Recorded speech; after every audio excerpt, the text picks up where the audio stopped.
What's up, guys? I hope you're having a great day. I've been doing some yard work outside today and fixing up our old herb garden, planting some new plants and weeding it out.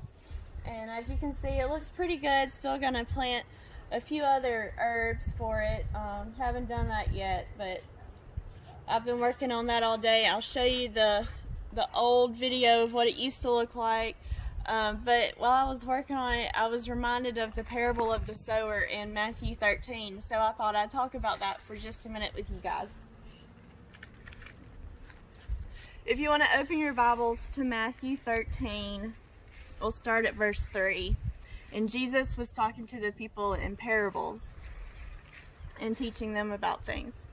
So it says, "Then he told them many things in parables, saying, A farmer went out to sow his seed. As he was scattering the seed, some fell along the path, and the birds came and ate it up. Some fell on rocky places, where it did not have much soil.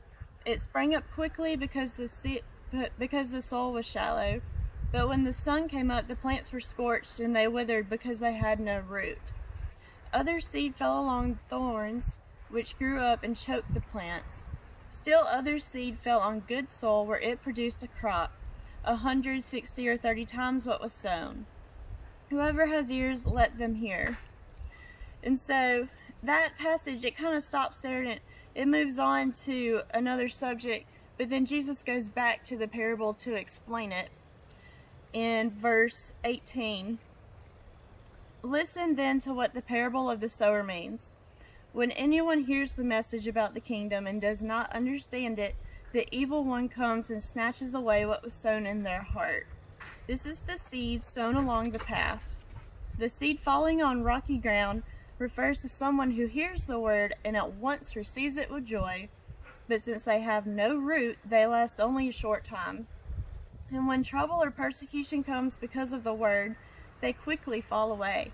And the seed falling among the thorns refers to someone who hears the word, but the worries of this life and the deceitfulness of wealth choke the word, making it unfruitful. But the seed falling on good soil refers to someone who hears the word and understands it.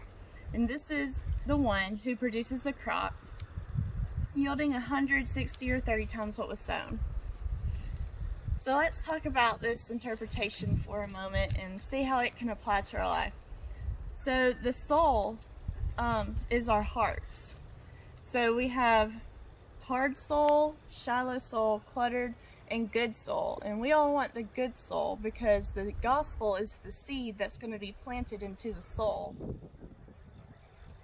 So the soul is the heart. And we want to pray for receptive hearts, which is good soul.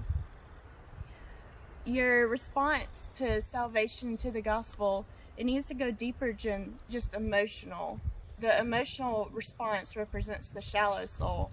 So you could be really excited about having salvation, but then just kind of drift off back into sin and back into your old life before transformation.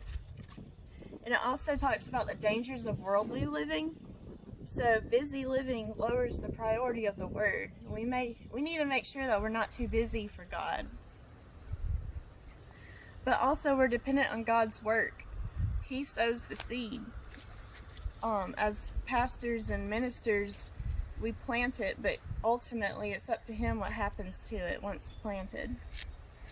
And the thorns that choke out the seed, that reminds me of weeds in the garden.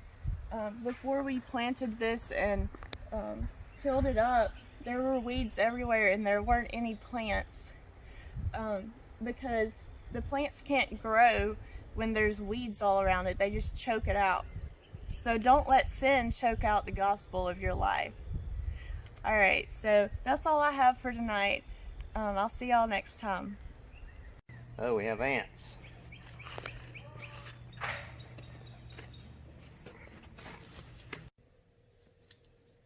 Hey guys, so as I was reviewing the video I made, I noticed I didn't say anything about the Devo Challenge. So your hint for this Devo Challenge is that the verse is found in the New Testament.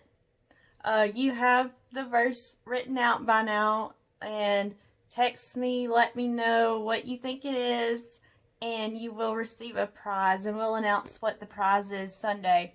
So text me by Sunday at 2 o'clock. That'll be the deadline. Text me what verse it is, and like I said, you can look it up on Google if you need to. No shame in that.